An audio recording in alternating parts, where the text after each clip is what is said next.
and welcome to episode 214 of the Nerds at Large Gaming Podcast. I'm one of your hosts, Darby Holland. I'm Jeff Mayo. And Jeff, how was this fabulous Saturday treating you? Pretty good, pretty good. How about you? Not too bad, not too bad. A little sleepy energy, but you know, Yeah, we'll get through it. You got to go to bed early for sure. I definitely need to be going to bed early.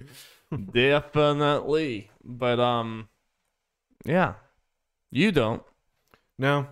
So I'm sure you're going to be playing some video games, probably the same video game you've been playing the last however many weeks. Yeah, we're getting close to a month. I'm just impressed. It's very rare for it to take Jeff a month to beat a game, which is a good thing. I'm very glad that like you're like deep in this, but you usually just kind of like zip through things like Yep. at like light speed. Well, I got a little deadline now to at least get done with most of the stuff. What's that game that we're talking about, Jeff? Pokemon Legends Arceus. Yep, still chugging along there, and I am 70 hours roughly into this game now. Nice. That's how long I have played. I have rolled credits, and if you are someone who's played Arceus and have also rolled credits, you know that is not the end of the game. Of course not. Definitely one of those games where, even if you're not doing the 100% thing, going to actually get Arceus thing, which my mind is your ending of the game anyway. There's still actual story stuff after the fact. It's like, this is technically the ending. Like that. Even if you don't count facing Arceus, it's still that. Yeah. Which I'm going through now and making my way to finishing. Probably get done with that tonight unless the boss I keep on hearing about just stops me in the dirt. That's just a good thing to hear. Yeah, I've prepared. I got a very nice, strong team, and I'm happy to report to you, Darby. I decided on my team for this, and Pike is on it. Hell yeah. Not Ballers, unfortunately. That's Piplup. Unfortunately, this game's hard enough to where me having a Bidoof is just not viable. You can't have a joke character. No, I can't, which is good, but sad in the same time. You better at least take her out every now and then to honor her, let her play. You know. Also, oh no, I might have accidentally released it. I just realized. You released Ballas? No, not Ballas. Okay. I did catch an Alpha Bidoof. Okay. But I just did a mass releasing spree, and I may have forgot about it. I don't know where it is. I might have accidentally released the Alpha Bidoof, and now I'm sad. Just I think a giant ball. Again, I still like to think that you just go out in the field and you just release all these Pokemon and you're just sitting in a field like full of like 100 Pokemon dolls just like in this one space. And they're all like, they know that you're like turning your back on them, so they're all just gonna turn around and so they kill you. It's like yeah. Now, I just tell the farmhand to, like, the person at the ranch, like, yo, I'm letting all these people go. Take care of that for me. It's like a zoo. It's just a mass of animals. I mean, realistically, you're like, go, be free. And they all just start, like, attacking each other. They all just start, like... Well, apparently they're happy we're being free, because every single time, and this is the part of the reason you let them go, is some guy will come, oh, your Pokemon left something behind for you as they left. And it's some shit. Yeah. Here's some rocks. They legitimately give you rocks, but they're special rocks that raise the stats of your other Pokemon. So I did that to make my main team literally as strong as I can make them. Very nice. I'm min-maxing this shit. Very nice. Like, are you like maxed out level-wise or something? I'm not maxed out level-wise. I'm trying to keep relative level, while also getting to the point where leveling up is slowed down. I would probably be like a good enough level or higher than I would need to for this boss if I just kept the same team throughout the whole thing. But that's boring. Yeah. So I mixed around, so I just got a bunch of teams that are just a little under-leveled as far as what I think I need for that boss. So I'm just kind of focusing on that main team. Hell yeah. So. But still enjoying it just as much as you were? Oh, yeah. In the beginning? Unfortunately, as far as completing the Pokedex, I'm getting at the point where I'm kind of... It's slowing down a lot because I'm getting a lot done, and now the couple things that I need are going to be a giant pain in the ass to find. It might be to the point where, for one of them in particular, I might have to call on Megan and ask for a trade just to kind of get it in my Pokedex, please. Because I know the problem saying what this stuff is, because it's not really major spoilers or anything. Like, I'm trying to find a Pichu, which only spawn in certain areas, and they're rare as fuck. Yeah. And then they also tend to run away. So you need to try to get it quickly. Yeah. So I've only seen one in the wild. And then it ran away. I'm like, no. And then I talked to Megan, like, oh, I've caught 2 of them. I'm like, ah.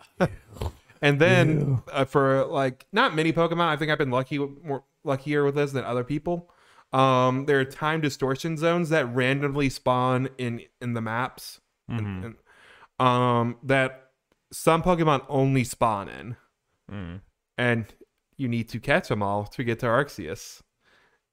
And Darby, they spawned a decent amount during my main playthrough, but in the probably close to 20 hours since I've rolled credits, I would say only 2, maybe 3 have spawned. And they're only there for 5 minutes at a time. RNGesus is not being kind to you. So I found out what the RNG actually is for that. Shout out to Joe Merrick from Cerebi.net. All things Pokemon. Yes. So every 5 minutes there is a random chance for it to spawn, and that chance is only like 20%. So that's still better than I would have thought. I thought you were gonna say 5. But it's 5 minutes of just standing out in the field without doing anything. I think battling stops the timer and all that. So at some point, I'm just going to stand in the fields for the area for the Pokemon I need and just kind of keep it idle or do very menial tasks. I've just gotten to the point in my life where that type of tedious bullshit in video games, I've just probably would just say no. Well, that's the thing. Personally, I'd just be like, I'm just not doing this shit. Well, especially since I'm this far and it's not really that much of stuff, and it is like an actual big thing to do because you needed to get the Arceus. So I'm willing to do it, and again, at least it's just a couple for me, but also in the same way because the fact it's just a couple, it's like, man, you could have made this easier. It makes it infuriating. Yeah, making it a little less RNG. I know, like, I get the wanting to have like some Pokemon be rare and stuff. I get that, but at some point when it comes down to like that kind of percentage, you know, and you just kind of got to stake out on a spot at some point. Because up to that point, me completing the Pokedex and catching things, literally until I got past the 200 Pokemon mark, was very easy and.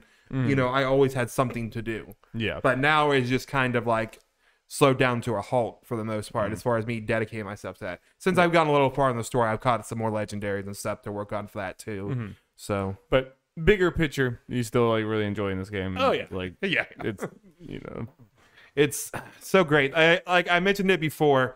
If they go back on a lot of these like ideas and stuff for upcoming Pokemon, it's going to be really sad and more upsetting than some of the other decisions they made in the past, because this is an actual step forward for the franchise more than anything else they've done. Yeah. So if they walk it back, it's going to suck. And they don't necessarily need to carry everything forward, but I think that having the open area and being able to catch Pokemon like you do and stuff, that needs to stay.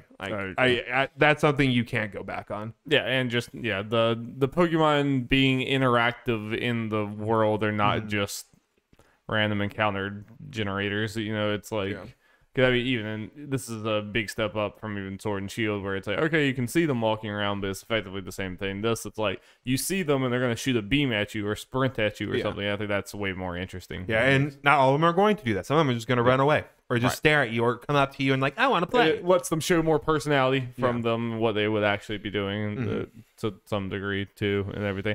I hope to take it like even further, where it's like in the future there'll be some Pokemon that you see on the map that does something crazy that would just like kill you immediately, and it's like, how the fuck am I ever gonna get that? And in late game you get to do like some cool thing on the overworld that like or maybe there's something they can do, like there's like a secret area in some places where there are a couple of rare Pokemon, if not just a straight up legendary, but there's like a really strong Pokemon like that if Gauntlet. You get anywhere close that will just have a hyper beam that will one-shot you, right? Like you and all your Pokemon in the beginning. Yeah. So it's like, okay, once you're strong enough, you get up there, and it's like, okay, I got you now. Yeah. I can do this now. Yeah, stuff like that would be very cool. I mean, I think you could take this in so many ways, as we've been saying for years and years. It's like, Pokemon is right there for you could see the advancements. You could see it in your mind. It's not something you had to imagine too hard about to see the things that they could do. But I am glad this game is being made, because there was nothing really forcing them to No, advance at all. But I'm glad they finally did. Yeah, it's interesting just seeing like reading reactions to stuff and reviews where the vast majority is actually positive overall for this thing. Obviously, Pokemon game. Yeah, obviously there's some issues like the graphics and all that and just little things here, but by and large, like okay, yeah, they're taking the right steps and all of that, and just yeah, Yeah. It's kind of crazy, and yeah, I'm just curious how they're going to do in the future. And it is selling well. It seems to be depending on the place on par, if not better than some of the more recent games as well, as far as in the same time period. So hopefully that continues. Yeah. Hopefully that's a big sign to them. It's like, yeah, you do sell a ton, but you could even sell more. Yeah, so I'm very curious because I can see this not having the legs, just because it's not maybe a basic one, or because it is different. Even if it's a different set of people, it continues to have the legs, or maybe even more. Who knows? Yeah. It's going to be interesting to see. But I'm going to have to keep some expectations in check for whenever we get Gen 9, just because it's being made right now. So, they're not going to be able to make the game with Arceus reception in mind and all that. So that's something I'm going to have to keep in mind, and other people should keep in mind when that starts rolling out. Yeah, I think it will be closer to Arceus than obviously past games, because Sword and Shield were kind of going in that direction. This just took a giant leap in that direction. Yeah, I agree. I am a little worried because of that, because of the fact that they were probably being made simultaneously for the most part. Yeah. I don't like you said, I don't expect the next one to just be like corridors and random encounters completely. It completely goes back from even Sword and Shield. I wouldn't expect a complete reversion like that, but I also wouldn't be surprised if it feels like it's a little bit less ambitious than Arceus.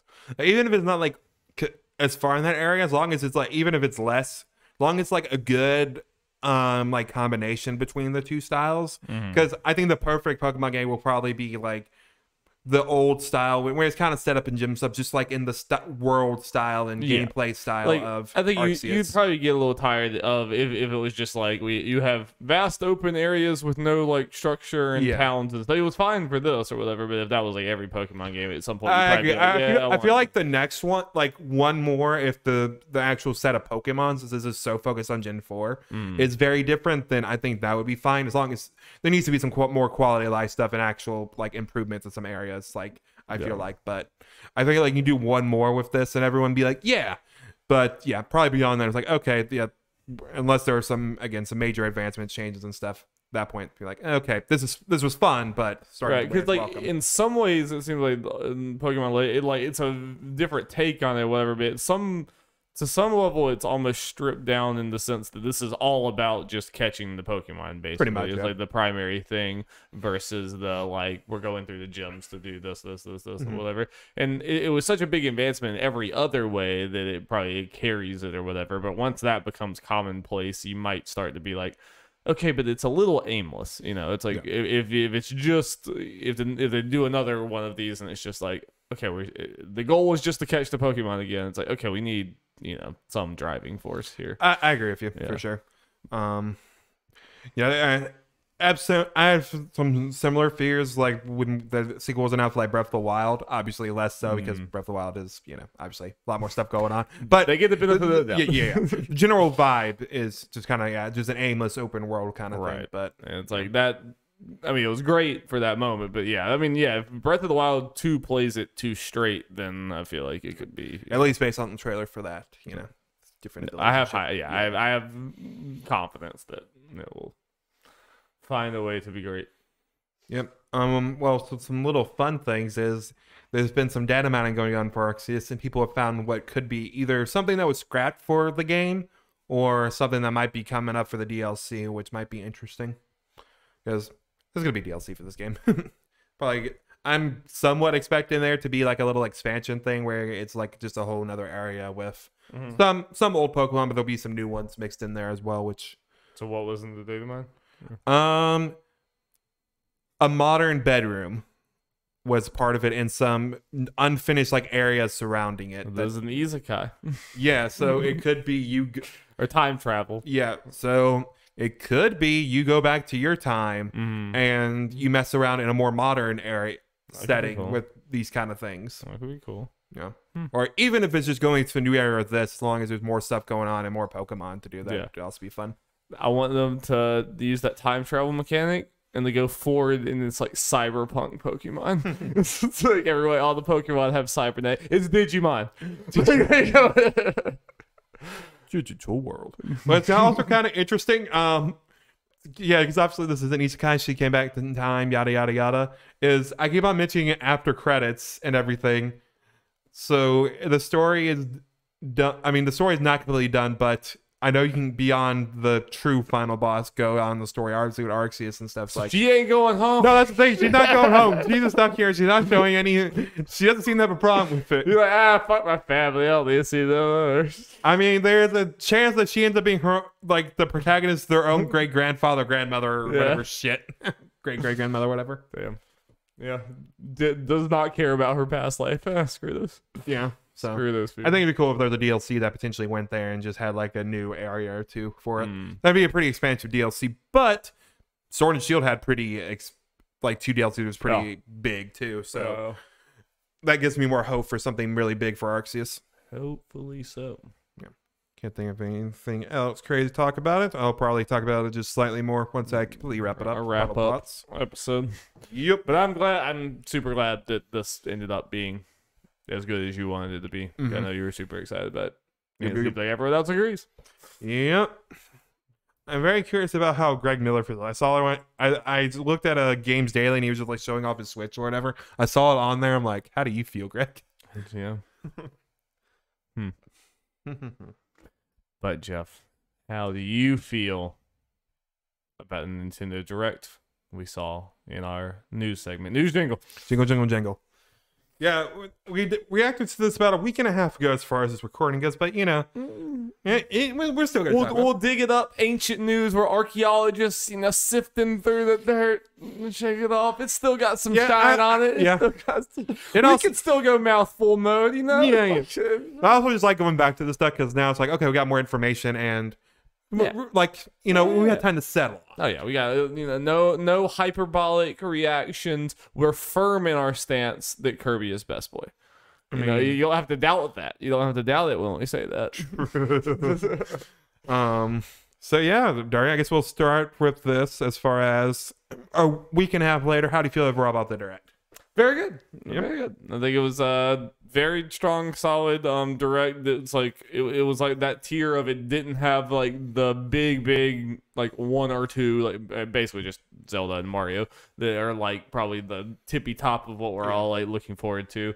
But like I didn't really expect it to, and I think I think it's like one step down from that kind of Direct that has like the golden gem that everyone wants or whatever. But I think as far as the next tier of hype announcements, I think it had a lot of things on here. It also had surprises and it had just all the way around. It was cool. Yeah, if you slap in like a Zelda Breath of the Wild 2 release date / Odyssey 2 announcement, it's like, oh, this is a god tier Direct. Yeah. But it's still it's a great Direct. Yes. Yeah. And something for everyone. Odds are you got a little something out of this, unless you're like really young, because it's considered the Direct for old people. Yeah. Definitely.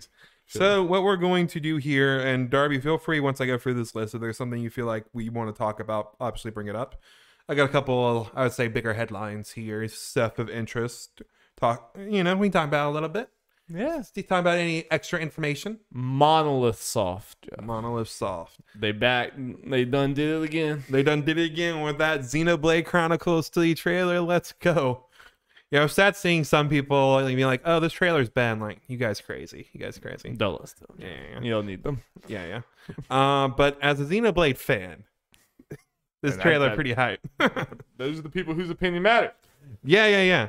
Because something they confirmed, and I'm glad they straight up said it, so I don't have to be kind of coy with it, like not to spoil the people, is this is connecting the world of 1 and 2. That was the twist at the end of 2, that they're connected, and Yeah. Now they are in the same world, and this kind of confirms, yes, that is the case. I feel like it would be kind of disappointing if they just connected them and then 3 was just something completely different. It'd be like, come on. It's very exciting. And the way based on the trailer is very like exciting to see like what they do with it, because they're going to hide some shit with it. So the kind of cool thing about it is especially close to the end of the trailer, there are 2 characters, one from 1 and one from 2, that are /confirmed to be in it, and they seem to be the leaders of the 2 armies. So what's kind of fun is the Nintendo Twitter and everything has kind of confirmed more story and character details and some stuff. Not going to go over every detail, but just kind of broad strokes as far as why it makes it exciting. One side is focused. It's literally Xenoblade 1 for Xenoblade 2. Those are the 2 armies, pretty much. Oh, with wow. With one of the characters, they were fighting each other. Pretty much. We don't know all the details, obviously, but pretty much with one of the characters from each game being the leader of it. And what's kind of fun is Xenoblade, they did something that they normally don't do. Confirm all 6, well, at least 6. There could be a secret 7 for 8 or something. Like party members from the get-go, and like showing their ties to each other and everything. It's okay, yeah, so you're on one side and so you're on the other ones. What if you like start the game and it asks which is your favorite Xenoblade, 1 or 2, and then you just choose? It's like, thank you, and it goes on. It's like, oh no, what did I do? So what's fun about it is each of the characters kind of represent a different race from the games, because some of the games kind of have different races between the games. Like they're in one, the High Entia and the Machina.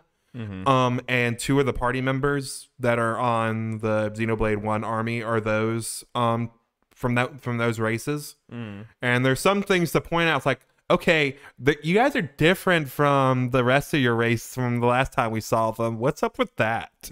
Whether it be because normally High Entia's hair color is like just silver/white, and hers is kind of has more like brown in it. It's like, okay, has your bloodline diluted that much and that kind of shit? And the Machina just look more human. That kind of stuff is cool. And they talk about, oh, they're all childhood friends. It's like, but 2 of you have much larger lifespans, so what does that mean? Because one of them looks to be about the same age as the High Entia party member from 1, and she was 88 at the time in human years. So it's like, are you actually aging as much as human, or were you just friends with this kid when you were pretty much looking like this?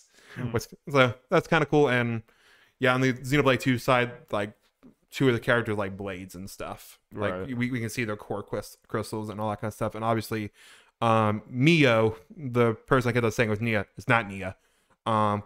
We see Nia in the actual trailer.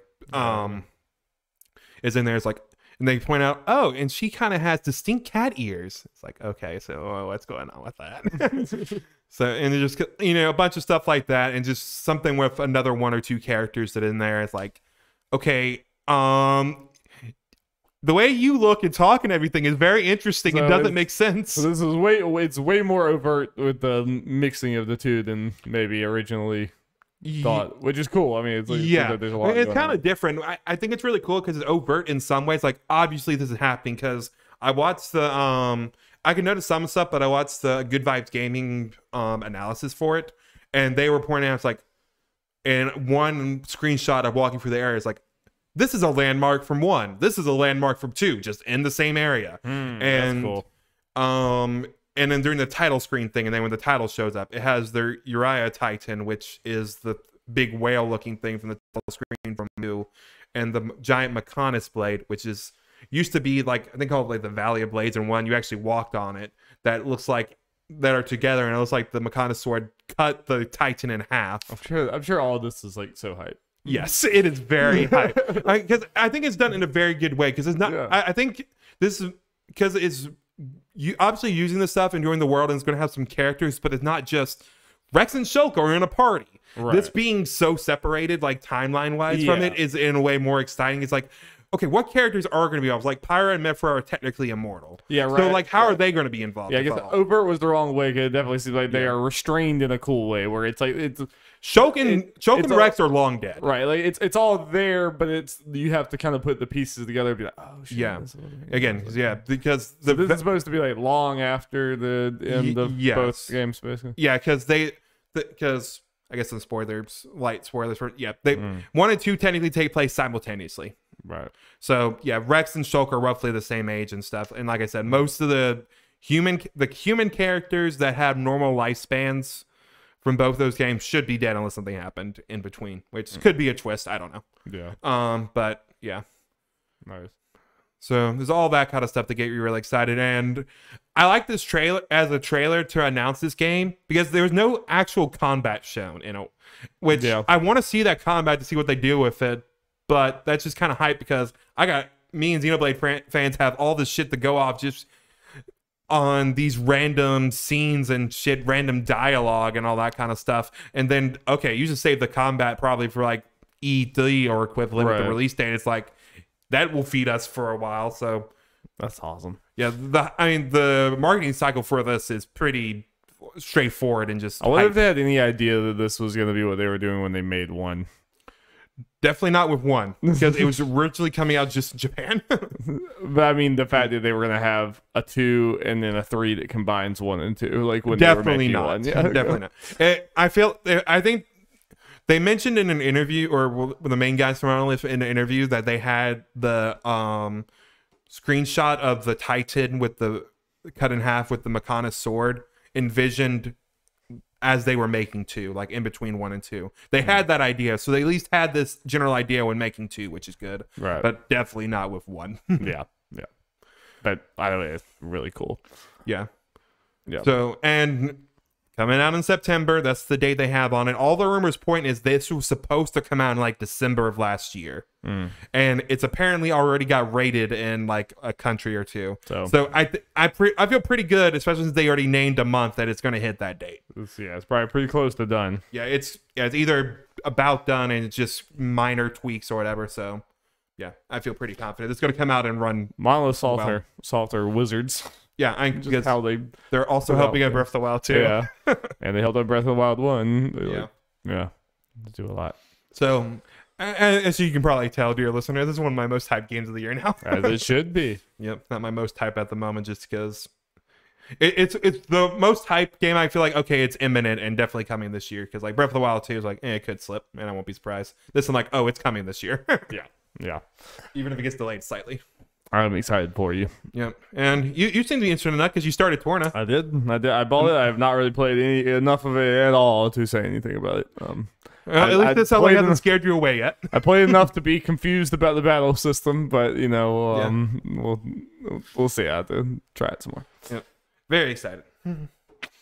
Something else got me excited, Darby, which we can definitely have a little conversation about this. The Mario Kart 8 Deluxe Booster Course Pass. Yeah. Out of nowhere. Kind of crazy. 48 courses from old Mario Kart games being added into 8.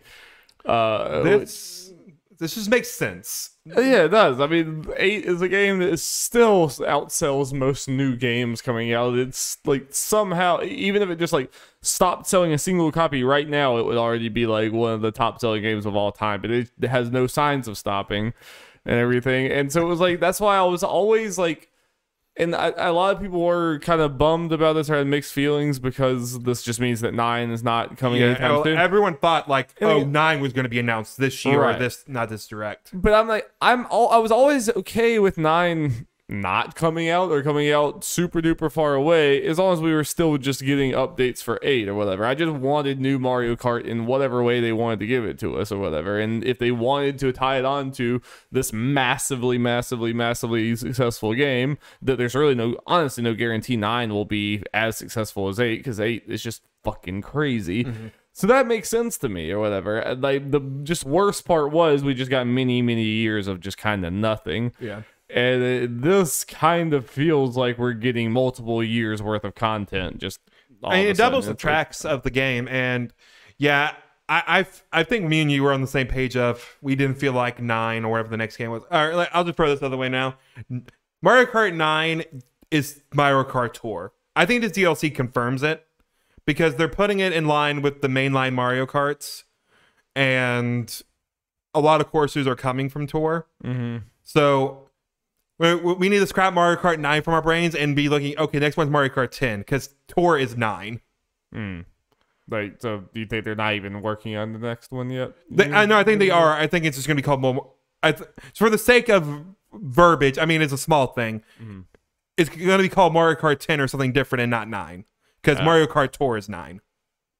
You know what I'm saying? I disagree with that unless you have something else, the other evidence of that or whatever. Well, the fact that they would straight up skip the 9 number.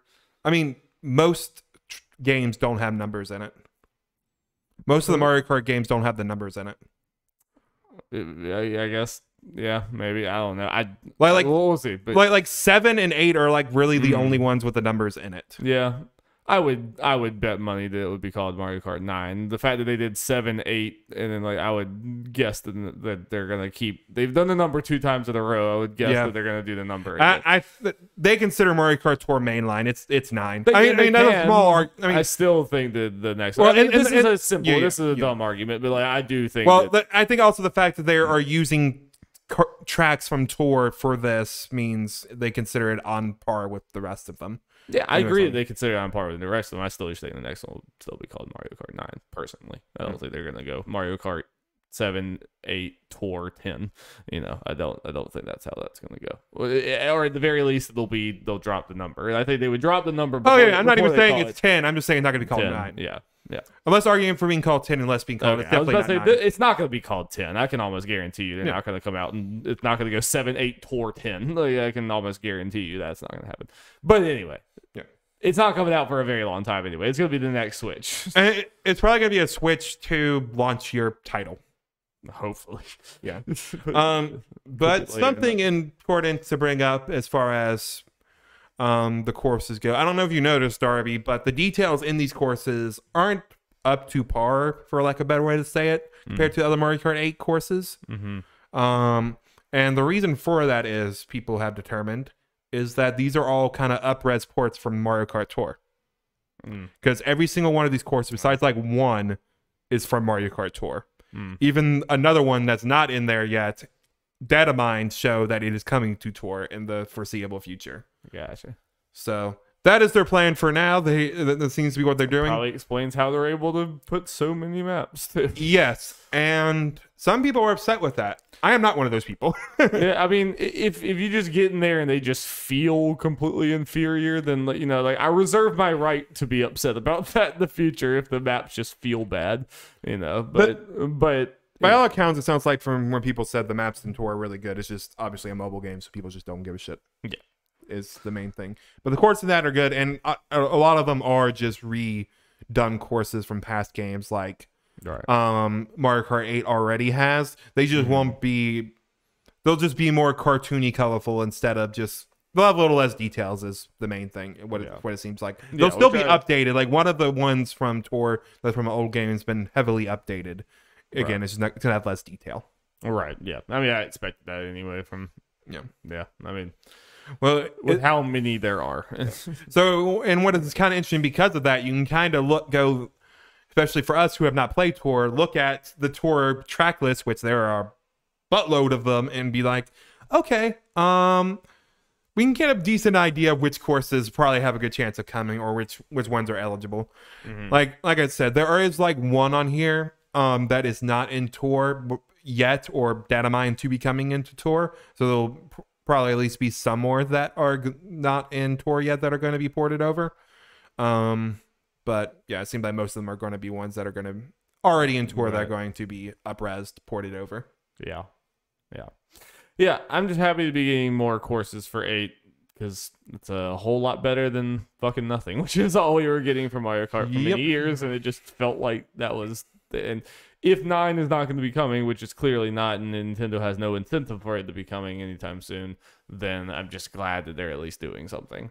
And 48 courses, I mean, even if they're not all killers or whatever, it's like, still, it's just crazy. I mean, it's a lot, Yeah. And yeah, even if they feel like more just direct copy paste from old games, at least they're there, and I think I'm excited about it. Yeah. Again, I feel like they're going to be about as copy paste as some of the old courses for the other ones. Again, just slightly less detail, which you still got the Mario Kart 8 mechanics, which just the game controls. Which Tour very I think has pretty much all those mechanics anyway, so it makes sense. And again, the tour courses actually had me excited. They're based on real world places, which, depending on your opinion, could be seen kind of lame, but at least to us, they are completely 100% new courses, which is fun. Instead of and even some of the remastered ones. I haven't played all Mario Karts. At least I am not a Mario Kart like super fan, so almost all of these are going to be new to me. Well, I haven't. One I never played was 7. I never owned it on the DS. Which is what a lot of people. I know you had it. Yeah. But I never played it, and that seems to be where potentially a lot of these courses are coming from. And those are probably going to be some of the more crazier ones, which has me excited. It's like, oh, these ones that probably going to be some of the crazier courses I have not really any experience with. Yeah. Give me Waluigi Pinball. Yep, it's just a game that we have put many, many, many hours into, and we all love, but we've kind of just played to death, and it's getting 48 new tracks, so I'm in. Yeah, it's like, and at $25 for the whole thing, plus, if you have the expansion Nintendo Online Switch Online expansion pass, just get it additionally. Yeah. Nope. Pretty good. Yep. Can't complain there. Surprisingly little money that Nintendo is asking you for. Yeah. I'm very curious. I know the true answer is both. I'm curious of how much this DLC, the thought process is to actually sell DLC and get money from that, or to get more people to buy Mario Kart 8 Deluxe. I know the right answer is both. I'm curious the percentage, like the scale of it, It's both, and Switch Online. Yeah. Memberships. Yeah, some people will buy the expansion pass just because of this. Mixed with Animal Crossing, like, well, yeah, sure, you got me. It's like, all right, fine, double whammy. But my most hyped announcement is that Nintendo Switch Sports, Darby. Hell yeah! When will we not call it Wii Sports? Who knows? Wii Sports 2, or 3, depending how you want to look at it. Whatever your perversion. Coming out April 29th is going to have soccer, volleyball, bowling, tennis, badminton, and chambara. And we're getting golf in the fall. Well, Darby, we may or may not. All right, audience, be cool. Yeah, be cool. That's what we gotta ask. We gotta ask you right. Darby and I are criminals. Okay, we're admitting that straight up. Just be cool. Okay. Okay. Everyone, just be cool. Be cool. Yeah. Be cool. Yeah. So, Darby and I may or may not have played the online test for Nintendo Switch Sports about. And you can't confirm that you didn't see us. So. Yeah. All our impressions, we might be saying it's hypothetical. This might all be. This is all jokes. Yeah, because Nintendo might say they don't want anyone talking about this for some weird reason, but if we were to have played, maybe our impressions of that would go something like this. Hypothetical conversation. Hypothetically. Okay, let's get into it. This is fun. This is a very fun game. I right from the second we saw the when it revealed, as soon as we're wait, and then the name comes like, oh, fuck, shit, we doing it. Because I had so much nostalgia for these as a kid, because the Wii was just a phenomenon back then, or whatever. And I played a lot of this by myself, and with friends and everything. It was great. So I just have nostalgia for it, even if it was subpar. I just have nostalgia, and I'd be interested in it. But especially now after playing it, I'm like, no, this feels like Wii Sports, but it feels like the evolution of it, and it feels like mechanically deep enough, but also very simple, and I can take this to anyone, and be able to play these games. Again, I bring it up with the stuff. Your nieces are getting to the age where you just kind of. I can't remember. Did Wii Sports have bumpers for the bowling? I'm sure it probably did. I just can't remember. I'm sure it probably did. But this is just, I think, after playing a little, hypothetically, I would, after playing a little bit, think that this is just a game that you need to have it on your console. Yeah. If you have any friends and family, just this is gonna be. Good news is, as far as price goes, it's $40 to get it. Well, digitally, $50 for physical, because it comes with the leg strap. So it's at least a cheaper thing. And if a bunch of people do have Ring Fit, so. You feel better about grabbing it digitally if you have that than when you have a leg strap. Yeah. But so in the hypothetical playtest, it had bowling, tennis, and champara. So and Darby and I may have gotten a couple matches for each of them, and all of them feel good. The bowling had the battle royale kind of thing, and I like the way it was set up to where it was kind of split up. It was split up into 4 rounds. The first 3 frames were first round. the second 3 frames second, the 7 through 9 frames third round, final round for 10. And it kind of cuts all players until the final 3 of the final round to determine the winner, which is kind of fun. Kind of like, it doesn't, it's kind of weird. It's kind of like a mindset thing, because in the end, it doesn't really change a crazy amount. Because the top person's probably going to get the top thing going, but it adds stress to those first frames, because if you just have a bad start, you're just out. Yeah, it's a very simple way of just adding stakes to it, even though, like you said, it's a cumulative score. It doesn't reset or anything, so it's ultimately, about the same thing. But it is cool when, like, because, like, I had two bad games in a row or whatever, and then, like, I had probably my best go of the whole thing, and got eliminated immediately just because that was a good lobby, I guess. Yeah. So it's like that's cool, you know. Yeah, and what's also cool is me and you were able to go online with the 2 of us both signed in. Unfortunately, with Chimpara, because of the way it's set up, is it would select one of us at random to play the other person. Yeah, I mean, obviously we'll be able to do local and stuff when it comes out. So, But with bowling, with the whole Battle Royale thing, it put us both in a lobby of 16 that obviously had no issues. And then with tennis, it had a 2v2 thing. Unfortunately, I guess because it is the stress online test thing, it just paired us with a random person that was on by themselves, and they had a computer a mirror image of them they controlled. Yeah, which is strange. I mean, I think you could do something like that in the original one. I don't remember exactly, but I think you could play doubles by yourself. Yeah, I think it was that just did the same thing. So I guess in some ways that, I mean, it might be confusing, but some people might feel better about it than having just a computer fuck you up. It's probably somewhat easier to control both of them than 2 different people who have to coordinate together. I mean, it probably is slightly easier. But no online issues. I mean, it was only 45 minutes, but we didn't have any hiccups. We got into games fast. I think we had the 3rd test overall. I did see some impressions that the first one didn't go as smoothly, which, again, this is a stress test, so whatever. That's expected. Yeah. But like Darby said, it ran really smooth for us. It didn't take too long to find people. And then once we got into it, there were no issues that I've noticed. Yeah, no, I think this is going to be such a good party game, and there's still motion controls felt good. So many games we haven't done. Motion controls did feel very good, and I mean, the games felt like it's definitely all the games are games you can be good and bad at. It's like you see the skill range and how you can get better at it, or whatever. It's not just swing random bullshit. It's like, and seeing stuff after the fact and seeing some things in them, like little tips things in between, is like twist your wrist or press ZR while swinging the tennis racket to do this. It's like, okay, so there's more stuff to learn. We're not online things, so we're not going to time online things. We're not worried about now, but once we actually get the full game, we'll be able to kind of mess around with it more. I mean, this is the most I've ever used the motion things or whatever with the Joy-Cons. Because even Ring Fit Adventure is just stationary in the thing or whatever and on your leg. But like as far as doing the Wii thing of like waving around, and they do feel very good. I mean, they feel good in your hand, and they seem very responsive from the bit I've seen, without you having to get out like the sensor bar and shit like you did before. So we'll just whenever we feel like it, just plop one of our switches in that dock and just go.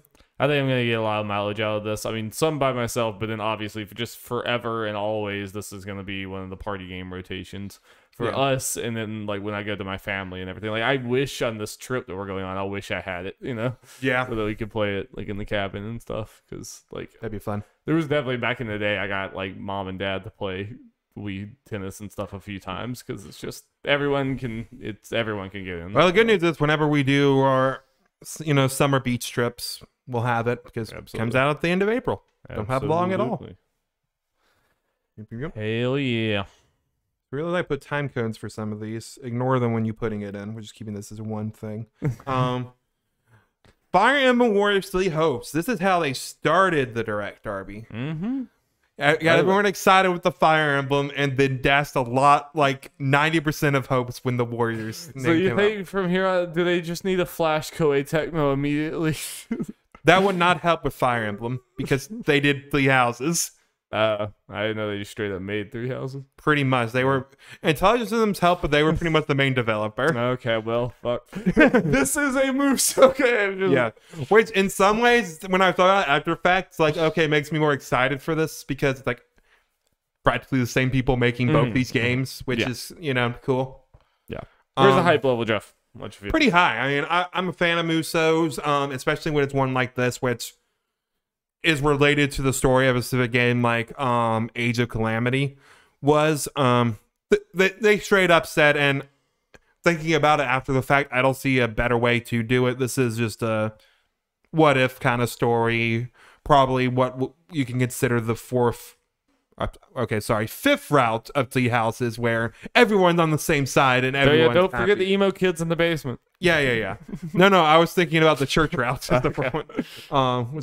Which is weird because that's the one I played. But the like in Fates, where it was the third option where both sides came together and everyone was happy. It's probably going to be the equivalent to that, which makes sense for a Muso game, just because there are only going to be so many playable characters, so having them split up would be take away the variety for a playthrough. So it makes sense if you're going to do it for this, and I'm okay with it. And yeah, again, focusing on a single game. We'll probably make the roster, more distinct and all that. Probably have more fun with it. And yeah, I am excited. Curious what all they're gonna do. I mean, I think, like I've been saying the whole time, I think if you enjoyed the Hyrule Warriors, the new one, and just in all the different ways, combat, story, and all the other things, I expect this to take almost all of its cues from that game or whatever. And I expect it to, just like Age of Calamity, feel like a step up for the Muso genre or whatever. But still, I think I don't expect, if you don't like Musos, you're not gonna like this game. It's like and I don't expect the story to be that consequential.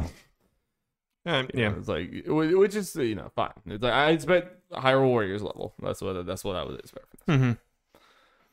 Probably some of they probably could go a little crazy with it. May have a couple fun deaths in it if they felt like it. Because in some ways, they might think of this as, like I said, the fifth route. In a way, they can probably play with it like that. Maybe have some fun with it. Kill everyone. Yep. I hope everyone dies in the end. It will be fun. Like, I really hope they go into it, because it will be fun to have that dialogue between Edelgard and like Dimitri in particular. Because Dimitri as a character in particular is like really pissed off at Edelgard and everything. So having them have to interact and actually work together could be interesting. And I believe Fire Emblem Warriors did have like the support system or whatever, and like the skits and everything between characters as well, which is a fun thing. So hopefully that comes into here. I'm sure it'll bring some version of the social system from Three Houses into this. Yeah. Do you think you're gonna pick a side that's your main thing? I can see it. I don't think it's gonna be like majorly consequential. It just might be a little setting up for the beginning of the story, just to kind of like, because based on what it looks like, I think it starts a little pre-time skip. But based on the new designs, it looks like they're going into the 5-year period of the time skip. I would hope there's at least colored context to it or whatever. Like you choose one, because it would be weird if like all of the Three Houses leaders treat you the same, even though it's like, well, I'm part of one of your classes. It's like it's the way the story works. Like I've been with one of you this whole time, so you should have some connection with someone. Yeah.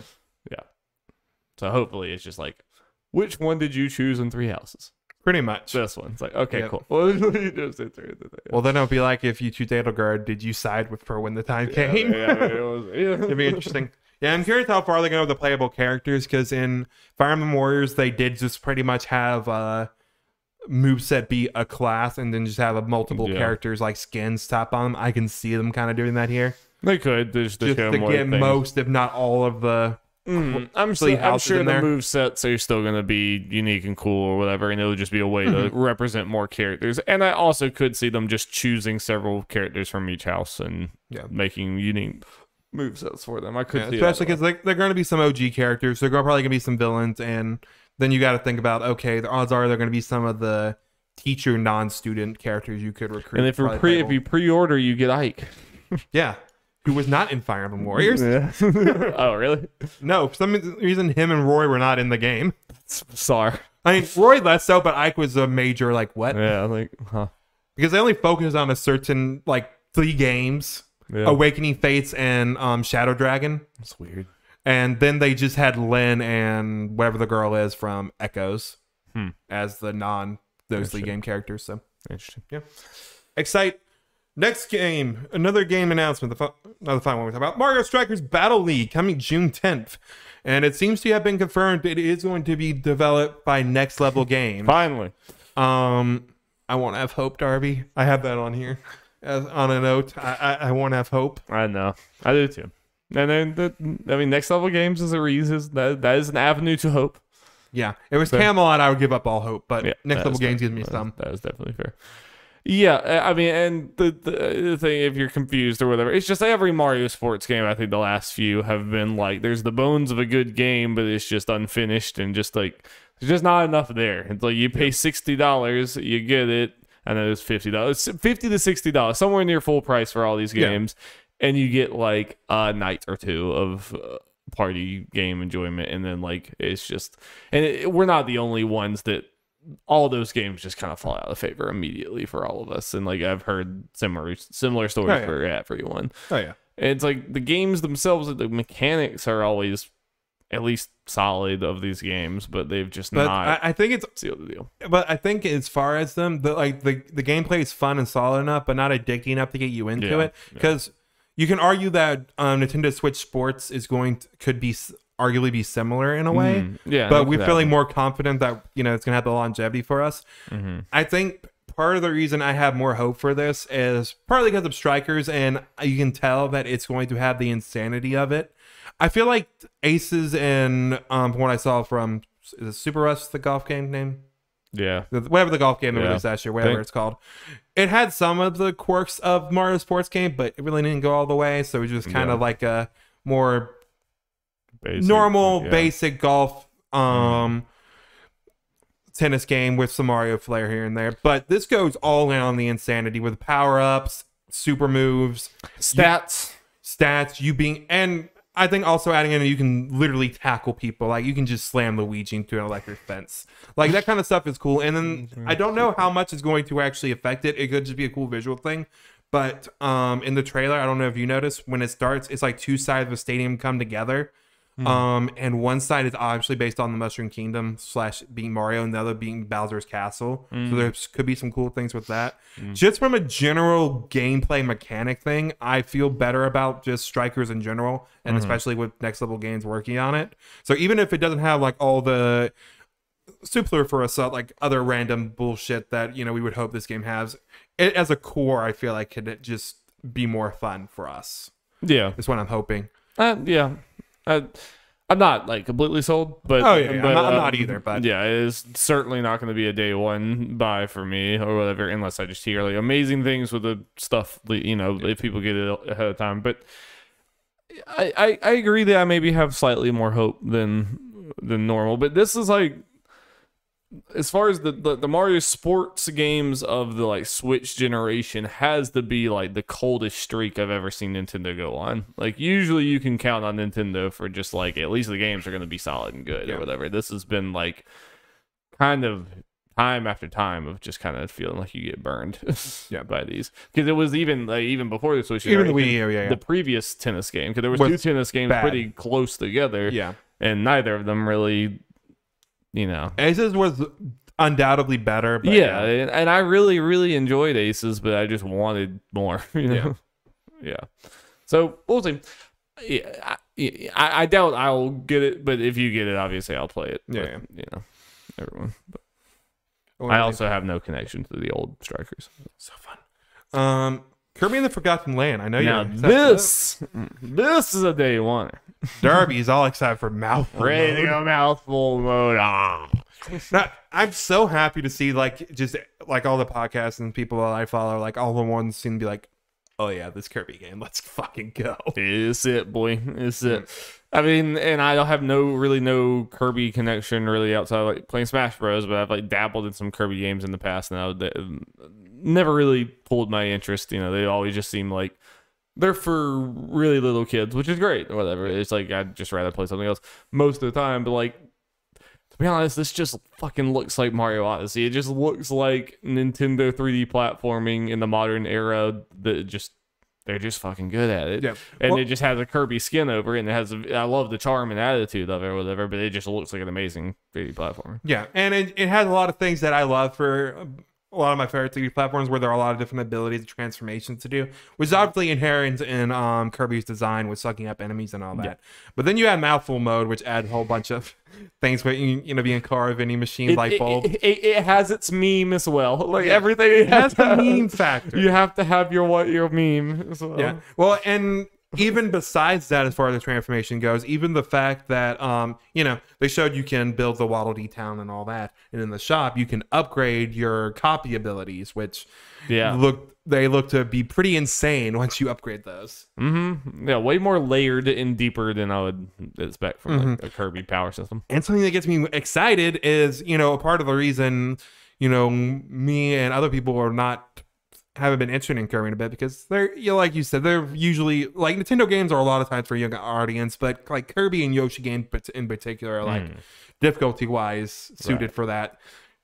Apparently on the eShop, I saw the thing. Apparently going to be 2 difficulty options, which gets me excited. It's like, okay, even if the normal difficulty is about as easy you expect from a Kirby game, it's like, do this expecting it to be harder. Yeah, I'll probably just start on the harder one, and if it's too hard or whatever, I'll bump it down, but I'll probably just like start there. But yeah, in every way this feels like kind of the Kirby breakout thing. Not that Kirby is a small tiny thing or whatever, but I expect this to be like a lot of people like myself's first full Kirby game I played to completion.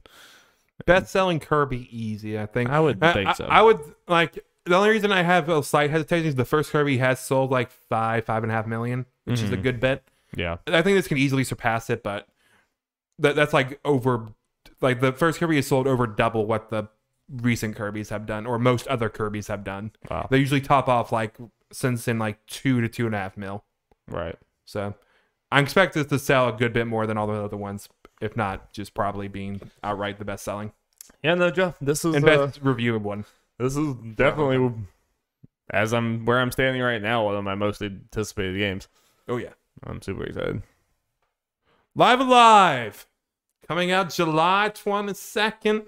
That HD 2D goodness, Darby. Yeah, it looks pretty. It's more. I'm just happy that the 2D games that are being made now are still being made in this art style. It's just a pervasive thing. And it sounds really cool because it's a game that was out only in Japan, right, and it's coming to U.S. for the first time. So I'm happy for a lot of other people. Outside Japan for the first time. And it looks very pretty. I just really worry that the writing is just gonna be like feel very dated and everything. It's like so. I have potentially some hope for it. Like, I'm gonna keep my eye on it. It's not like a day one buy for me by any means at this point, but gonna be interested to keep an eye on it because it does look very interesting, and the writing thing will be interesting. I could see that just because they're adding voice acting and stuff to it and going for all this, that I can see it going either way. Maybe the writing not being like a one-to-one thing, just a little updated. Like, obviously the general story and stuff being the same, but the actual dialogue itself may be updated for the times. So I have some hope for this game. It's pretty cool. I have on here, just to give a little update for it, Klonoa Fantasy Reverie series. Very interested in this. Klonoa is one of those series I've always had my eye on that I've never played. This is Klonoa 1 and 2. One, I think, is a PS1 game, one a PS2 game. Remade for the Switch originally. So people are thinking, oh, this is a Switch one. You look back at it, it's like, oh no, these are completely new. They're being remade. One was remade again. And 2 being remade for the first time. So it's like, okay, they're putting effort in this. It's cool. Hopefully, yeah. I mean, maybe they saw the Crash revival and Spyro revival. And like, yeah, fuck it. Yeah, I don't think it's not as crazy as that, but yeah, it's enough here. It's like, oh yeah, this is enough to get a niche thing, but if it probably doesn't need to get a whole lot. I mean, I played one of these, the PS2 one. I mean, it should be 2 then. I think it was probably 2. Yeah, I remember really liking it. I mean, yeah, I think this is the kind of remake remaster thing, especially with this kind of game, where you've done enough to where, and it's been long enough, old fans are gonna buy it. Like people who love Klonoa, and then it's enough for people like us who have. I mean, you say you play 2, but you don't remember much about it. It's like we're a fan of this genre, so we're interested in it just because we've heard a lot of Lenore. It looks good, and just Absolutely. Yeah. just appreciate this stuff. Especially price if it's not like super expensive. Yeah, I tried to look. I didn't see anything about price at the moment, but yeah, I'm curious. It's couple general things maybe we can discuss just real quick. Where this direct put our head at, Darby. What do you think of Nintendo's 2022? Do you think we'll get anything else announced for this year? Yeah, for sure. I think it was the direct definitely focused primarily they were actually right. Honest. The honest. Xenoblade 2 was like, and depending how you look at it, Splatoon 3 probably was the only things outside of the first half thing where normally they have more than that. Yeah, right. Bigger things. So yeah, I mean, I expect this is probably we're probably looking at the majority. Like I don't think there's gonna be especially when we have Bayonetta and Mario plus Rabbids and Zelda already announced for 2022 for the second half. Yeah, but yeah, I expect we're gonna get a few more things. Not gonna get like a whole direct's worth of announcements for the year and stuff. But like not this new announcement, but I think at E3 they'll probably confirm that the Mario plus Rabbids is coming this year or something. Maybe it's not. I don't know. They said they announced it for 2022. So, yeah. But anyway, I expected E3 to at least to get 1, 2, 3, 4 more things like that or whatever. Like whether it's a big thing like the Mario Odyssey or just a Breath of the Wild release date for this year. So, one of those things. What I'm kind of expecting is we'll get the date for Xenoblade. We'll get the date for Mario plus Rabbids, date for Splatoon. We'll get all those. Those are all coming out this year as far as I'm concerned. We'll probably get confirmation whether Bayonetta 3 and Breath of the Wild 2 are going to get delayed or not. Yeah. And probably get dates or a more solid thing as far as that goes. And yeah, probably another thing in there. I'm not... At this point, I'm not sure we're getting an Odyssey 2 or 3D Mario this year. Yeah, if Breath of the Wild 2 coming this year, I'm not feeling it. It could... But right now, I'm not feeling it. I could see it being announced still for 2023. Yeah, it's one of those that you have to bet on no, but it could happen in any direction. But based on a bunch of rumors and insiders and shit, the ones that are actually kind of trustworthy, it's looking like we could potentially get a new mainline Fire Emblem announcement at E3, or whatever the equivalent will be coming out later this year. I could see that, yeah. And they just went ahead and put Fire Emblem Warriors out of the way. Like, okay, we're gonna put this out and then announce the actual new Fire Emblem. Makes sense to announce that, let it go through its cycle, come out, and then E3, boom, in November, December, whatever, we're doing another Fire Emblem. Like I could definitely see that. Final thing, this one doesn't belong. What do you think about the Switch 2, Darby? Does the fact that we are getting the Mario Kart Booster Course Pass or whatever through the end of 2023 make you think we're probably not getting that Switch 2 until at least after that's all out? Yeah, probably. Yeah, so. I feel like me and you have been kind of more like, this is farther away than people are saying. Because there's just not much of a financial reason. I mean, when Nintendo's selling that much, I have kind of gotten to the point now, financially, I still am not excited about spending another $300, $400 or whatever, but like, it's starting to become a pretty bad problem with the Switch just not running most things well. It's just being a very inferior platform for anything that's not a small indie game or a Nintendo Switch game. Because even like Ruin King that I got, like overall it runs decently well, but it does hiccup a lot, and it crashed on me the other day. And there's times where it just like seems like when I go into a place, it takes like a full minute or something to load, and that's all other people play on PC, and it's just like boop, just there instantaneously. And there's just the Switch more or less could kind of get by until I feel like the new consoles came out, and I feel like it was around that time it's just gotten worse and worse and worse and worse. So like, I feel like we need a Switch 2 hardware wise, but I'm not excited about having to spend money again. It doesn't feel like it's been that long, even though it has been 5 years. But yeah, I don't expect it until like end of 2023, if not later. I think 2024 at the earliest. I agree. Yeah. Even if I think the narrative by that point will be like, this is ridiculous, we need this, but I still think it won't come out then. I think by the end of next year, it's going to be more of a mainstream view of like, yeah, this is getting rough. I feel like it might have echoes of the Wii U at the end of both of those life cycles, where it's like, Yeah. I'm picking up my Switch less and less and less and less and less. I don't think it's going to be as severe as those two, but I think it's going to start trending that way for a larger group. That's not just me. Well, Darby, speaking of people not being happy with Nintendo, as they like to not be, it's because from Cat Bailey from IGN. The Wii U and Nintendo 3DS eShops will be discontinued in late March 2023, Nintendo announced today, effectively closing off access to a host of content that can only be found on those platforms. The shutdown will be a multi-stage process that will last through 2022 until 2023. The specific dates are as follow. May 23rd, 2022, it will be no longer possible to add funds using a credit card to the 3DS Wii U eShop account. August 29th, 2022, it will be no longer possible to use an eShop card to add funds. However, it will be possible to redeem download codes. Late March 2023, it will no longer be possible to make purchases, download demos, or themes, redeem a download code, or add funds. If you're worried about your existing library of eShop games, the good news is that you will be able to re-download content you already own as well as existing software updates. However, it will be impossible to purchase new games. That is very strange that it's a staggered thing where it's like, okay, now you gotta go get your eShop cards. Yeah. I'm pretty sure they did the exact same thing with the Wii eShop a while back.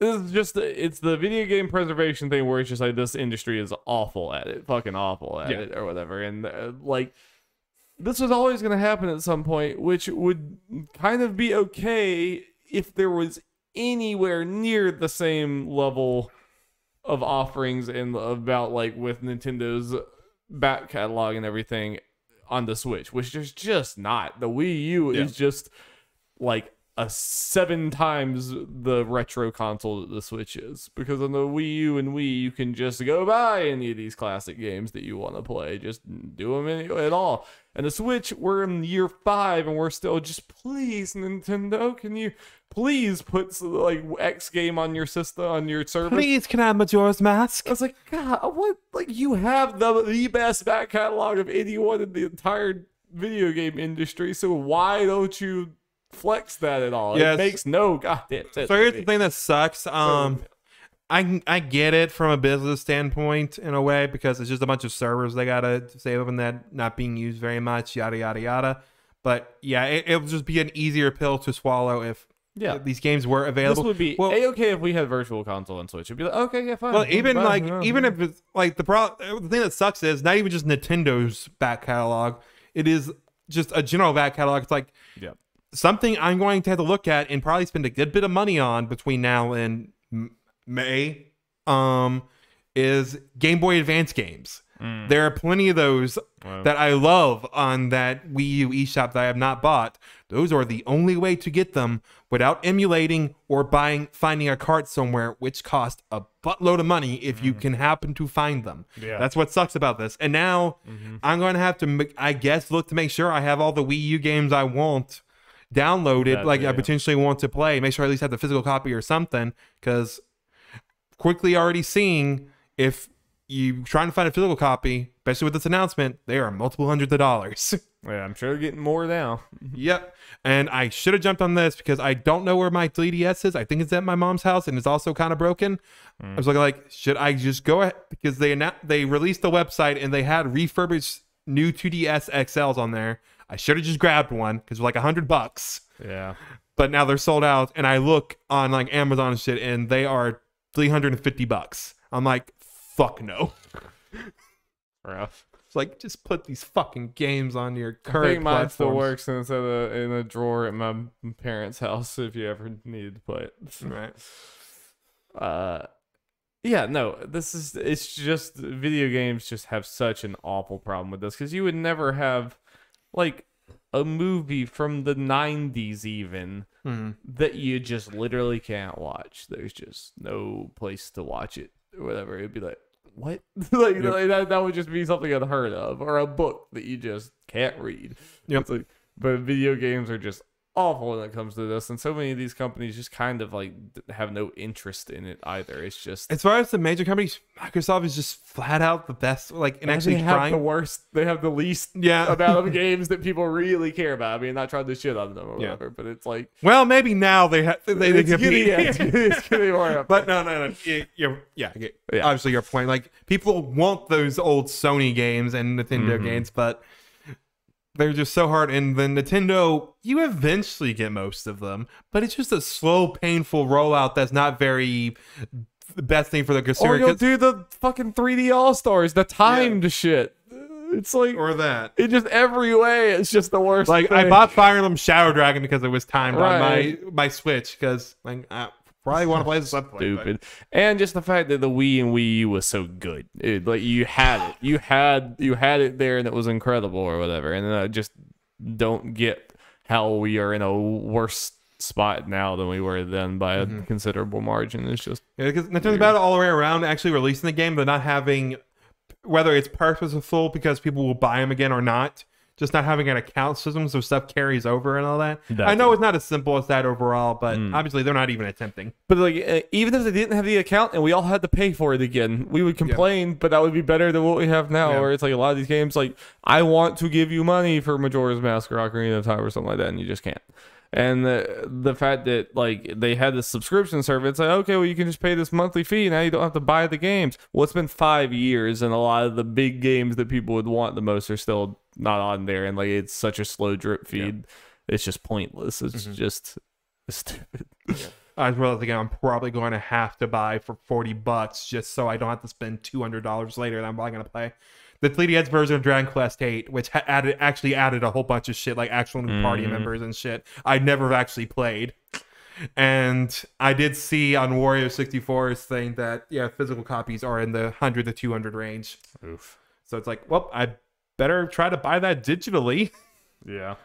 Like, Jesus. I hate all this.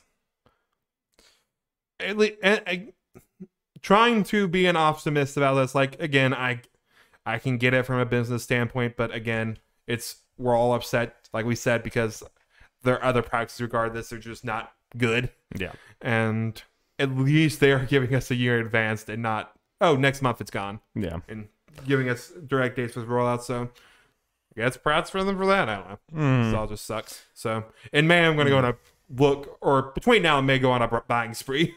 Yeah, don't blame me. Don't blame me. Because now the Wii U will just be it's the way for a lot of people, just the emulation, whatever machine or whatever. Yeah. eShop machine. I mean, at least most of the actual Wii U catalog has been transferred. Not saying all. There are some. Like, for now, the only thing I can think of that I want to go back and play that's not on it is Xenoblade Chronicles X, whenever I want to do that. That is, I think, the only exclusive left that I care about. Yeah. So, I got a little copy of that, I know, so I don't at least have to worry about that. But yeah. All right. Well, speaking of good guy Microsoft, I guess we consider this good guy. I don't know. I like to be positive sometimes. Joe Scrabbles from IGN.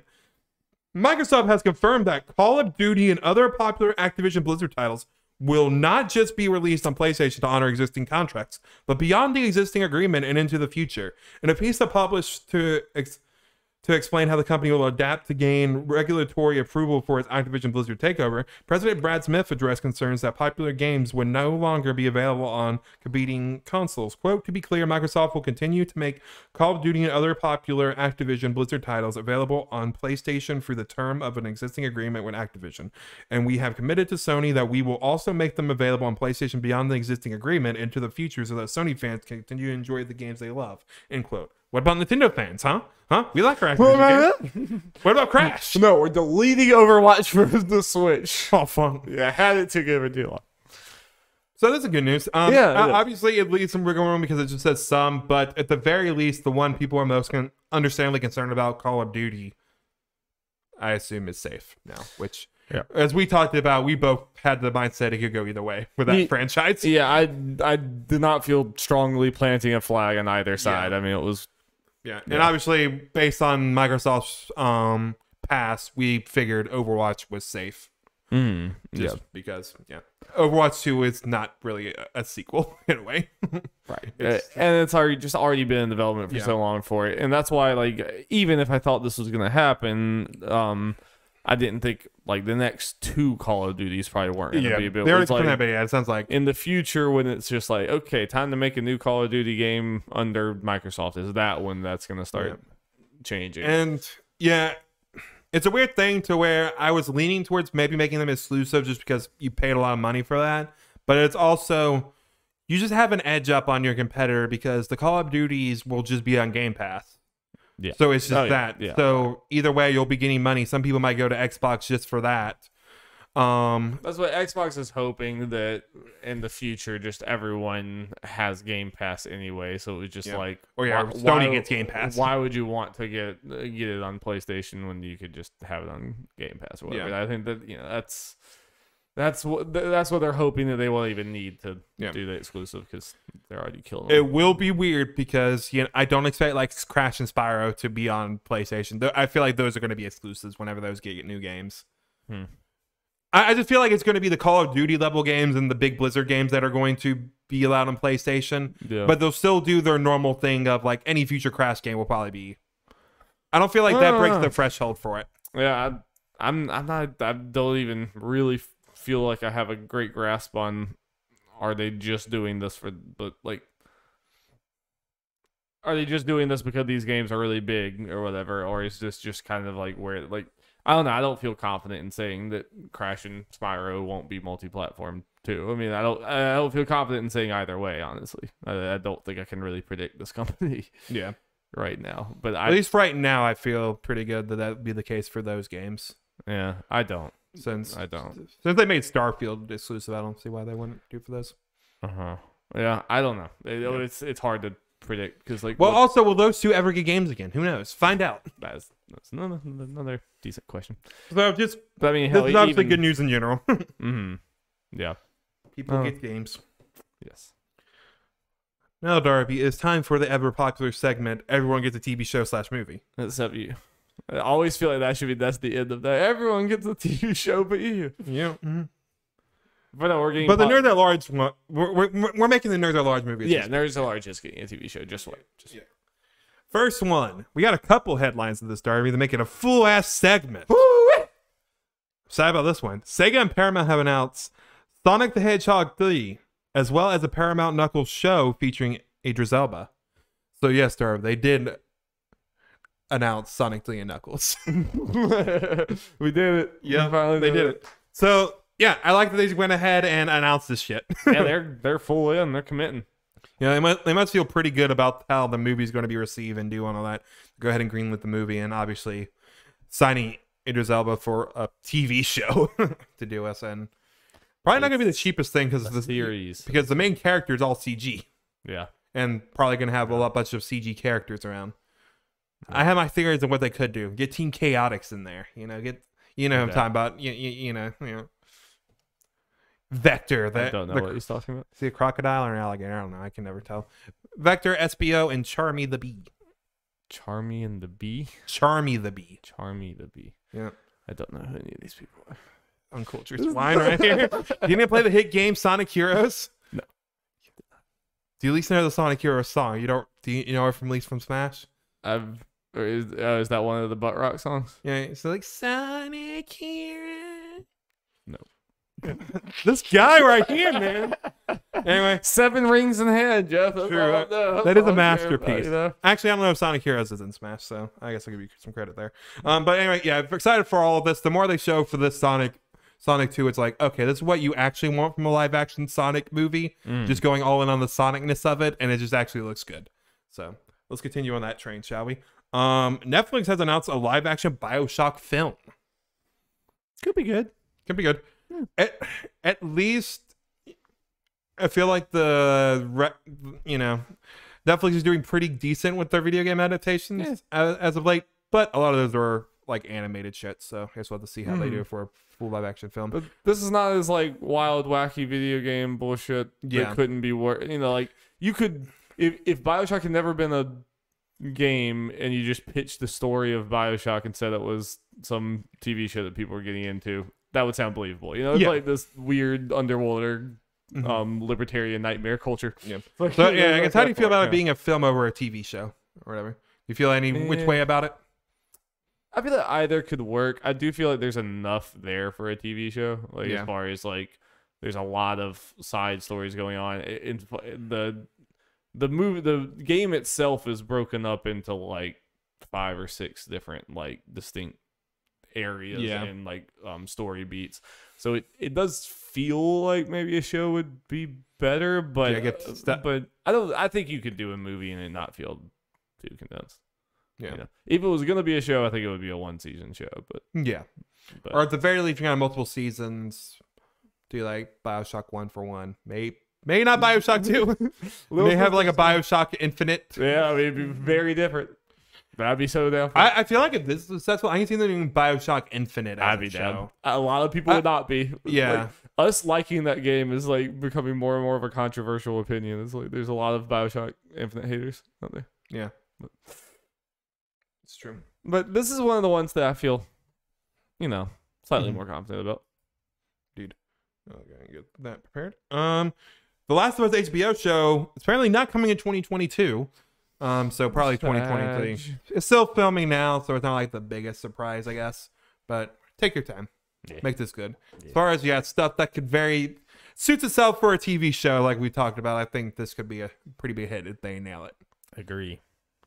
The Halo series premiering on March 24th from Paramount Plus. Soon. Yeah. You excited to see Master Chief take his helmet off? See that face, that fleshy face, not just metal. I hope the man has, under like, the armor. Face tattoos all over the place or something. I hope he's just really ugly. Oh god! And the reason he's kept it on because he's very self-conscious. Put the helmet about back on. He's like, yeah, I know. Yeah. Why do you think I keep it on? Well, they take it off. He's been an alien this whole time. So, oh shit! Take it off as Henry Cavill. Kept you waiting. Just like in his Geralt look. Just cuz. Like playing Witcher music. Yeah. All right. Darby, it's time for NPDs for January. Give me them numbers. Do you know anything about these? I know nothing about anything, Jeff. This is true. I do know that about you. Mm-hmm. Pokemon. Number 1? Are you sure? Probably not. But it's up there. Yeah, it's number 1. Oh, it is number 1. Okay. Yeah, it's easy number 1, especially since it's its own game. I'm trying to see if it has. Yeah, no extra information for that, so not like breaking any records in the U.S. for it. It looks like, but it did come out at the end of the month, while a lot of the other ones come out like halfway through the month. As far as it not being like the top selling one or whatever, like we get for a lot of these. All right, Darby. I'm just going to go ahead and skip number 2 because it is Call of Duty Vanguard. I'm sure you are shocked. I think I did hear. I know that Cold War is up there somewhere too. Of course, it's number 20. Okay, I thought. But this next one, number 3, it is an old game, Darby. Old. It was 94 on the chart last month. It may or may not have gotten a PC port. And that is God of War. No. Was that not? Okay. PC port's original, it might have risen to the number 3 spot. Cyberpunk? Risen. It ris. Monster Hunter Rise. Okay. Yep, jumped from 94 to 3 because of that PC port.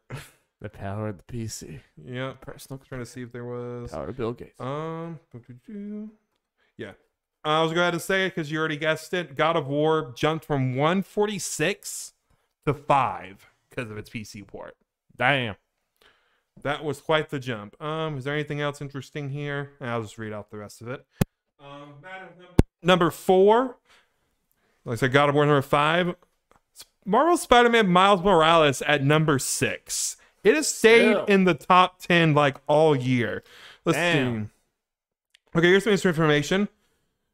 As far as Sony titles go, Miles Morales now only trails Spider-Man 2018 and God of War 2018 and lifetime dollar sales for Sony since 1995. The third best. Not surprising at this point, considering it's been in the top 10 for over a year. Has power. Yes.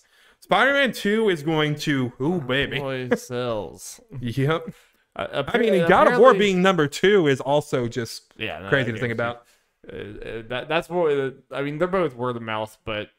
Especially, you know, like God of War is a lot more of like, oh, this game's just really good. Spider-Man, it's like the fact that apparently Sony gave Insomniac free reign to make whatever hero they wanted to make a game out of. I'm sure when they came back and said Spider-Man, Sony was like, oh, thank God. They're like, oh, thank God. We have the movie rights, the biggest hit. Oh, my son. Oh, my God. Yeah.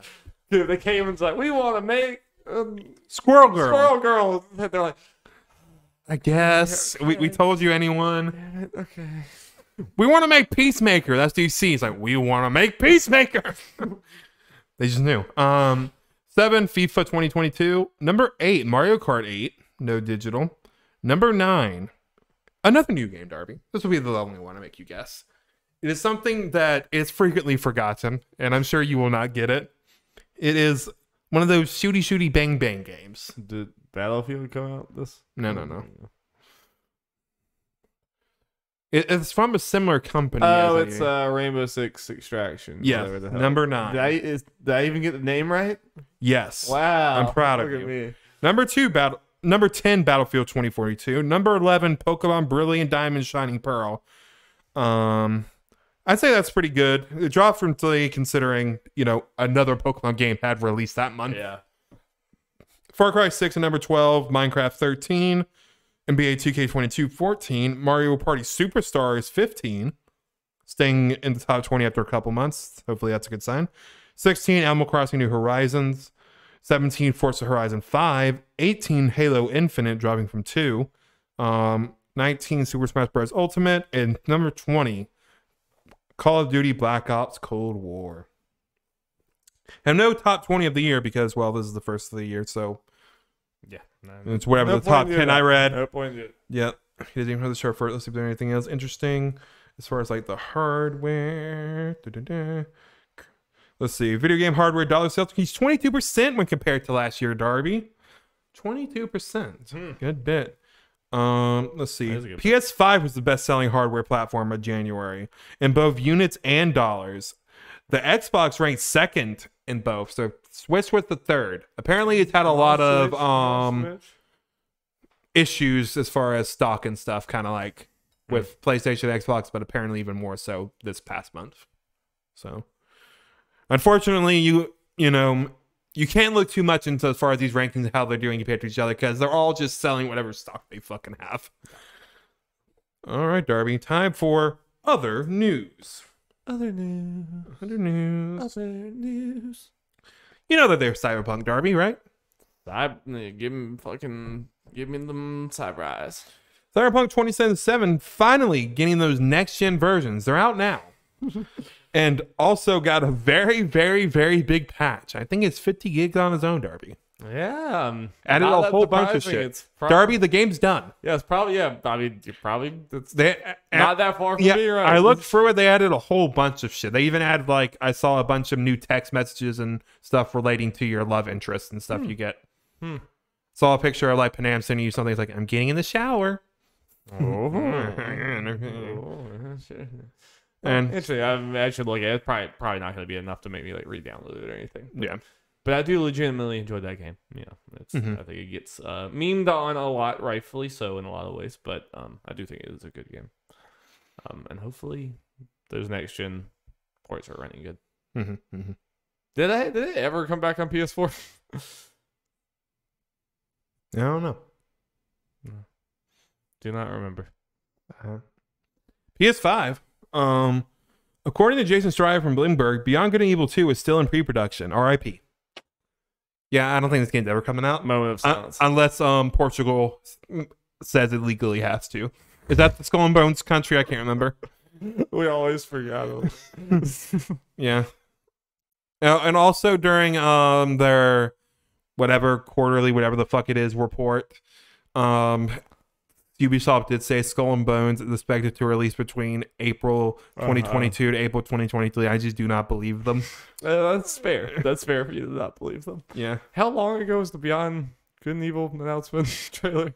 I don't know. We're like 4 or 5 years at the very least. Yeah. Great. Wonderful. Yeah. No, it's 5. Because I think in 2018 when we did, because I know that the Smash year when we went to Wales to do all the E3 things, that's when I'd actually had played it. And that was like the J trailer. That was definitely not the first one. Yeah. Yeah. Sifu has sold over 500,000 copies. Feels good for that. Capcom has a countdown, Darby, on their website to a game announcement on, I have on here February 21st.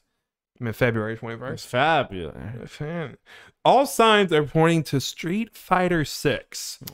And you might be wondering what those signs are. Well, all the insiders are saying so. Apparently, it's like the countdown ends like right as the Capcom Cup ends. Ryu told us. Yeah. That's the sign. He brought a sign up. Yeah, so we are finally getting that Street Fighter 6 and about time. It's kind of, I know everyone was saying we're supposed to be getting it soon, but part of me was like, as someone I guess does not follow Street Fighter that closely, since we just got Luke, what feels like a couple months ago, the final DLC character. It's like, that's a very quick turnaround. Yeah, I mean, I'm sure. Yeah. They've been working on 6 for a very, very, very long time, and I'm sure it was just a small team that was still working on the characters. So, that's not the. It's still been a long time since 5 came out. So the general time thing about the fact that DLC just ended. I just really hope that Street Fighter fans are satisfied at launch this time, because it just seemed like 5 had a long journey to go from kind of underwhelming to actually pretty good. So for Capcom fighting game future, Capcom as a company is in a wonderful place right now, but I feel like Capcom fighting games are just not necessarily as dominant as they used to be, especially with Mortal Kombat is just definitively the biggest fighting game on the planet now, and even like Arc System Works with just every project is getting bigger and bigger and bigger, it feels like. So it kind of seems like the Capcom fighting game division is getting a little like Bethesda, where they used to be the top dog, but they're kind of falling out, of that genre. Yeah. Yes, hopefully everyone's impressed with whatever's shown tomorrow night-ish, because I think it's tomorrow night. Nice. Yeah, I think it's kind of like, because of timing, I don't know. I think it's supposed to be February 21st, but it's like early in the morning, 21st kind of thing. I don't even play Street Fighter, but I'll just be interested in seeing people's reactions and seeing like Max and what they think about it. Yeah. Max is here looking hard, and I was like, well, he's a big Capcom fan in general, so even if it's not Street Fighter, he's gonna, but I'm sure like most people, that's what he's expecting. And finally, as Street Fighter does, it crosses over with anything and everything. Look forward to our Street Fighter collaboration announcement. Street Fighter characters are coming to Magic the Gathering as cards. Yep. Hadouken! All right, Darby. Main topic time. Main topic. Darby, last night we saw a little movie. Oh, yeah? Yeah. What was that? Indiana Jones? No, Spider-Man. Oh, okay. Oh, no, wait, no, I think we're both wrong. Let's combine those together. Uncharted? I think that was it. That was the one. Yeah. Not enough web swinging, I gotta say. Tom Holland's losing his touch. He really just didn't. Not one time did he use it. It would have been very helpful. Yeah. I really had a very good time watching this movie. It's kind of interesting, like reading impressions for this. It definitely seems like one of those movies where obviously the critical review is not great. It's like 40 something on the Rotten Tomatoes and stuff. Yeah. And then when you see the like normal people review, it's like in the 90s or whatever. Like the actual audience, which is the thing that obviously matters the most, seems to really be liking it. It seems to be doing well in the box office, but right. And I understand there's no rhyme or reason. Like we all kind of feel what we feel in the moment, and you don't have to really explain it anymore in that, because I definitely know I am someone that there are movies like Far From Home was a good example that I did kind of pick some nits and everything, because it's just like very high expectations that I really care about all this other stuff, and just all the movies that had come from before, the build up and everything. And I know with like last night when we were talking about this movie, I definitely did not take a fine tooth comb like anywhere near as fine of a look at that movie at Uncharted as I did the other ones. But like, just at the end of the day, it was just I had pretty low expectations, and I was just very entertained the entire time. It is by no means fine art. It is not like the perfect Uncharted movie. Even it's not going to be some movie I remember forever as like an iconic thing or whatever. But like, I really, really enjoyed it. It like gave me Uncharted vibes. It made me want to go play the Uncharted games. It had enough Uncharted in it, even though it did feel like something kind of different than Uncharted. And, you know, it's not perfect by any means, but I think if you like Uncharted, I think there's a good chance, you know, kind of ignore the review thing and just go in for like a fun, cheesy action movie. Yeah. With Tom Holland. And I just like all these actors. I mean, they're like charming. It's very charming. I don't know what you think about it. No, I enjoyed it overall. Yeah, obviously you can nitpick this movie to hell and back. Oh, like sure. a lot. Like, I think for you, it's kind of maybe your reaction similar to like me with Sonic. Like it's like similar thing where it's like kind of low expectations, although my expectations risen a little bit with reviews. But it's like, yeah, you can nitpick that movie to hell and back as well. But it's like, yeah, it's just a fun thing. It's actually nice to see a video game movie. It's like, hey, this is just fun and at least somewhat competently made at a bare minimum. Right. Compared to like Resident Evil movies and the like. Yeah, look, this is like, don't let anyone tell you this is on that level, because it's certainly not. No. Do you want to get into the spoiler part of it? Because I guess we gave general impressions.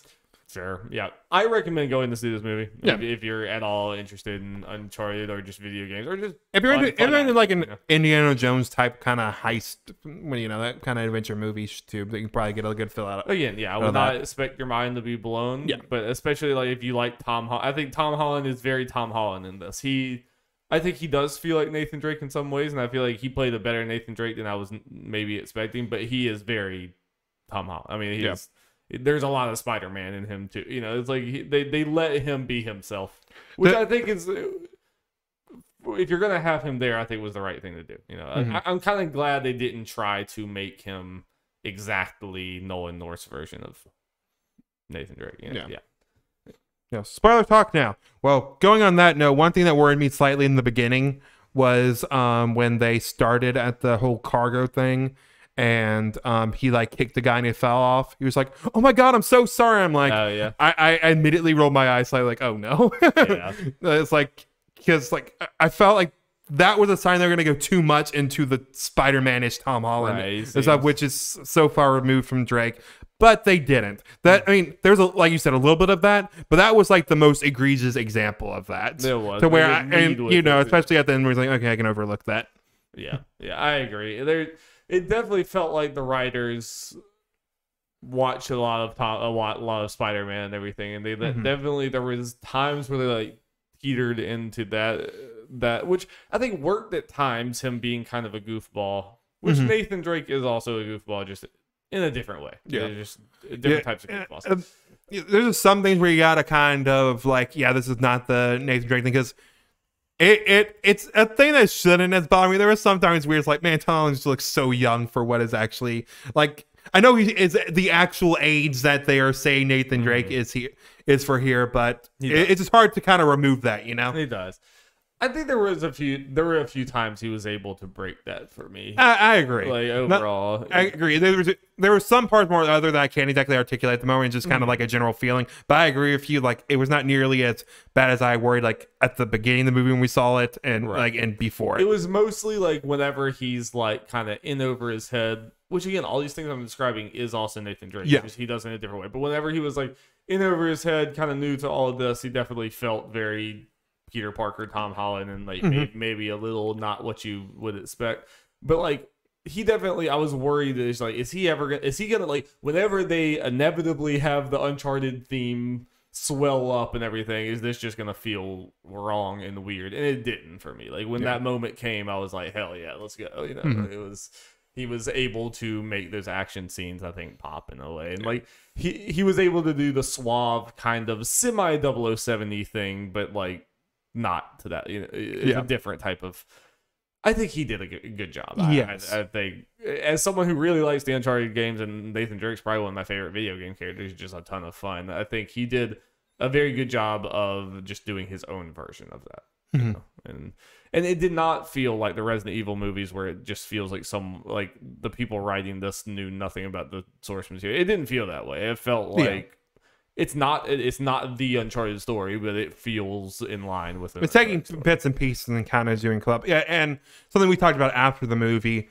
I'm glad it wasn't, as the trailer kind of made it seem, where it was just literally putting everything from every every game into this movie. There are definitely some things like a little mishmash of stuff, but nothing too crazy. No. And even part of it is kind of a Nathan Drake origin story, because I'm blanking on her name. But she's not in. No, it's not in this movie.